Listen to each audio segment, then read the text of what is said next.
Discussion and possible vote on naming the new elementary school. Okay. We had a meeting last Monday, this past Monday, to discuss criteria. I'm going to quickly go through the criteria for naming the new Easton Early Elementary School. Naming a school requires a high standard, one that is above and beyond naming a street or another type of public building. We want our students to be proud to identify themselves as a student at the school. The school name is an important part of a child's identity, and that connection stays with them for years, if not decades. The school name should be meaningful to the community and reflect its values, instill inspiration in the students, represent local history, stand the test of time, be apolitical in nature, be equally relevant for all three current early elementary schools, and represent diversity and equity when possible. In addition, consideration should be given to possible nicknames, acronyms, and translation into other languages. If based on an individual, the following additional criteria should be considered. The individual played a critical role or contributed to society in ways that supported the success and well-being of the individuals who live in Easton, the Commonwealth of Massachusetts, or the United States, now and in the future. The individual's principal legacy, i.e., the key activity, advocacy, or accomplishment for which the individual is most known, aligns with or reflects the EPS core values. The individual has been deceased for 5 or more years. Proposed names should avoid duplicating names of other schools or organizations in the region to prevent possible confusion with those entities. So we had a meeting Monday, lots of discussion about this, and thank you, Jackie, for putting this together. The whole group, actually, but Jackie typed it up and presented it nicely. So, do we have some discussion on naming? Do we want to go over what we Sure. eliminated? Okay, you want to do that? Or you want me to? Whatever you want to do, so. I can do it. Also, I put it in front of you, the note from Hazel Varela with a little more information about Mary Ames Frothingham. But we did eliminate at the meeting Monday, the following names were eliminated by consensus of the full committee because they do not meet one or more criteria. Mary Ames Frothingham, she contributed to the well-being of the children of Easton. She was an active participant in the anti-suffrage movement. Because of this fact, we believe she is eliminated under the criteria of represent equity when possible. But then we got some more information that she did end up supporting women's rights, or voting, I guess, at a later time. Susanna Ames we eliminated because, let's see, she does not meet the criterion of having played a critical role or contributed to society in ways that supported the success and well-being of the individuals who live in Easton.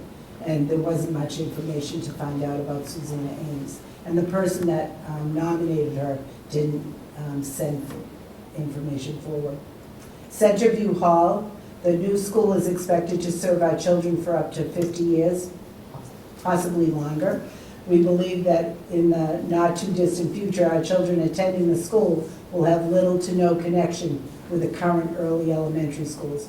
Therefore, we eliminated this name because it did not meet the criterion of being able to stand the test of time. Metacomet, we eliminated this because the proposed name should avoid duplicating names of other schools. So this was very close to the King Philip School, which is also in the Hockomock League, and it's in Rentham. Jim Craig we eliminated because thankfully he is still alive. Easton United Elementary, we eliminated this name because it did not meet the criterion that the name should be apolitical in nature. Although we understand that the name was not submitted as a political reference, several years ago there was a political slate that adopted the name Easton United. Parkview, we received a recent email asking us to use the Parkview name for the new school. We eliminated this name because it does not meet the criterion of being equally relevant for all 3 current early elementary schools. So on our list of remaining names, we have, sorry, I take that. I have it, I'm just, oh, yeah, that's fine. Blanche A. Ames, Sarah L. Gallahue, Easton Early Elementary, and DJ Henry, and, did we keep Spark? Yeah, it was Yes, Spark. and Easton Spark Elementary. So that's what we'll discuss. Evelyn? So do we need to discuss further? Because I know we discussed them all on Monday. Mhm. Do we have, or, Do you want Do to we just just- hop do in we just- and say which one we would? Do you want to Yeah. nominate one, and we can discuss that? sure, yeah, I guess, yeah, I mean, do you remember how it was done when you were, it was a long time ago, I know. No, I mean, with Richardson Olmsted, of course, it was a student who Okay. submitted the 2 names, and I think we just were delighted with each of the names, and just kind of voted unanimously quite quickly. Easton Middle School, there was not too much discussion. We didn't really have a process where there were a lot of names submitted, right? I mean, Well, it went from Easton Junior High Right, School to because it had Easton already Middle been School. Easton Junior High Oh, School, so right. it just, it was the last, I think it was the last school in the state to convert, officially from a junior high to middle school. So it just made sense because it was already, so there wasn't a whole lot of discussion about that. It wasn't around when all of Rams High School was. Or for that matter, for Parkview or Moore Hall or Center, so, but I think that there's no harm in if anyone wants to, right, someone could make a motion. I'll If it's start. seconded, and then we can discuss the reasons. Or Okay. I mean, unless somebody else wants to start. We could do Do that. you want to decide? So, I think, so I really appreciate all the names that were submitted, the emails, the texts, the presentations were amazing. I learned a lot through all of that. In reading up on everyone and all the different names that were submitted, I was very impressed with Blanche Ames. And the reason I felt like she met a lot of our criteria. She contributed to society in ways that supported the success and well-being of individuals in Easton, Massachusetts, and the United States. She did this by holding patents for a hexagonal lumber cutter and a method for entrapping the enemy aircraft, and she was active in the suffrage movement, and in fact was the president of Easton Women's Suffrage League and the treasurer of the Mass Women's Suffrage League. Her principal legacy aligns with and reflects EPS core values. She has definitely been deceased for more than 5 years. She represents local history. Naming the school after her, I believe, would be meaningful to the community. Her name has stood the test of time and will continue to do so. Naming a school after a woman would represent diversity and equity. I believe her story would instill inspiration in the students because of all she accomplished. And her story is equally relevant for all 3 current elementary schools. Her principal legacy, that of artist, inventor, and suffragist, aligns with and reflects the EPS core values. Her name will not be confused with any other school or organization in the area. And I think she used her talents and her status to fight for equal rights for women and to demonstrate that women could be scientists, engineers, artists, and inventors in a time when women did not have the same opportunities or supports as we do now. So that was my feeling. That was beautiful. Well said. And very comprehensive. So are you nominating? So I am nominating Blanche A. Ames. I will gladly second that nomination, and I second All right. everything you said. And is there any other discussion? Yeah, she's my first choice as well, and for all the reasons that you stated, I think she'd be a really fitting, it'd be a really fitting name for the school, I think. Michelle, you agree? And as Jackie said, I appreciate all the people that brought names forward. all of these, in some way or another, are excellent names. Again, Sarah Gallagher, fabulous educator, and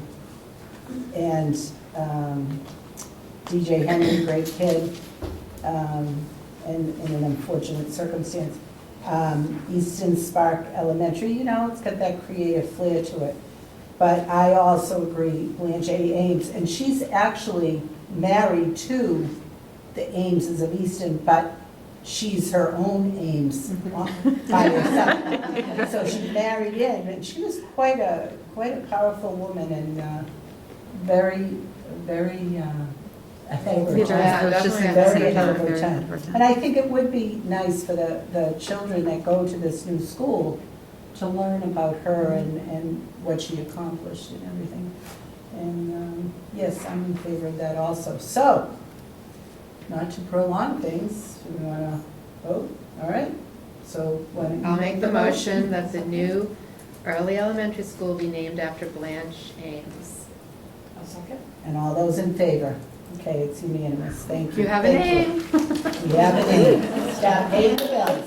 It's very real now, all of a sudden. Go ahead. I just wanted to say a few words about a couple of the other nominees, in particular Sarah Gallagher.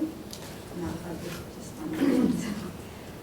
I just kept thinking during that really beautiful presentation by Mary Dwaga and Amy Baxter, how touched and grateful Sarah would have been to hear such an incredible tribute.